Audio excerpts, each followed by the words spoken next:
This week, Android craziness, BlackBerry madness, and more. This is the Mobile Nation's Monday Brief.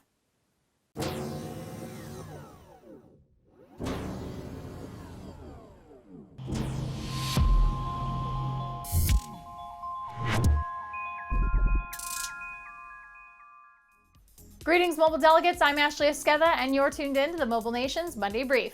Android Central had the longest week ever, with folks frustrated for the second year in a row regarding Google I/O tickets selling out in less than an hour, Google announcing Andy Rubin would step down from running Android, and later mentioning they were spinning down their RSS aggregate Google Reader on July 1st of this year. Did I mention all of this happened in one day?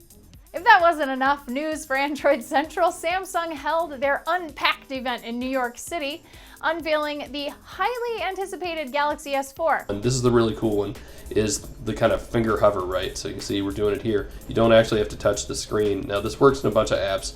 One of the big ones is the browser, so you can hover over the tab button and it will show you the tab.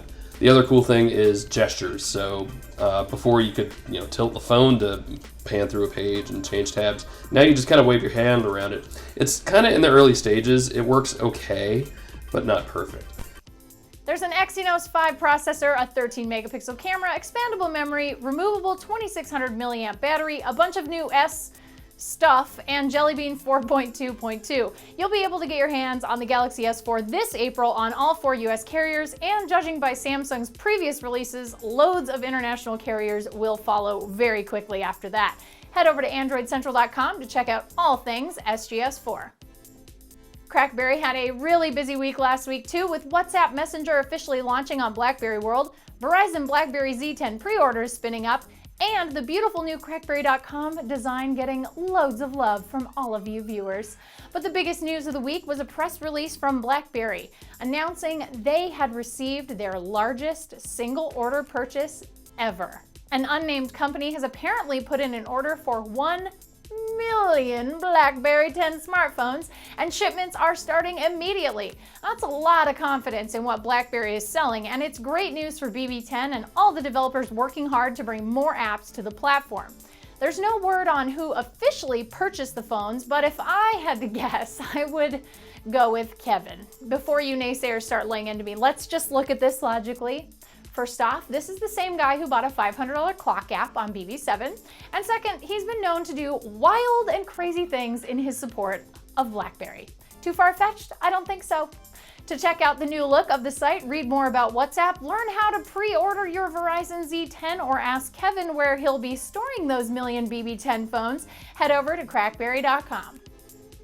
Windows Phone Central had an exciting week last week as Microsoft publicly mentioned Windows Phone 9 for the first time officially.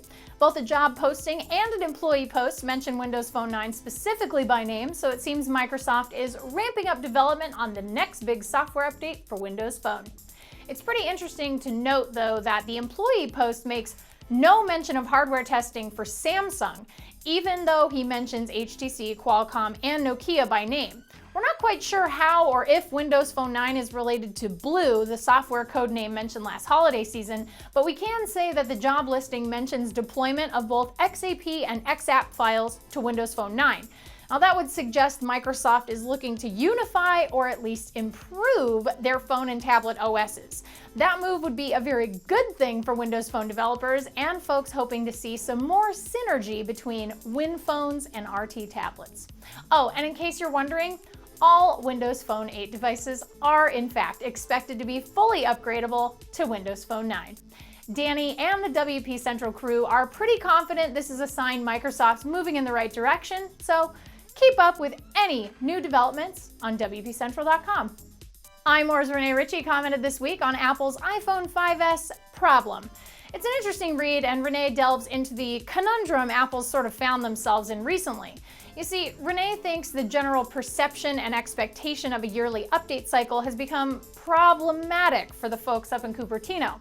Most of you guys watching already read iMore or your favorite Mobile Nation site, so you know when products are slated for announce, release, and upgrade.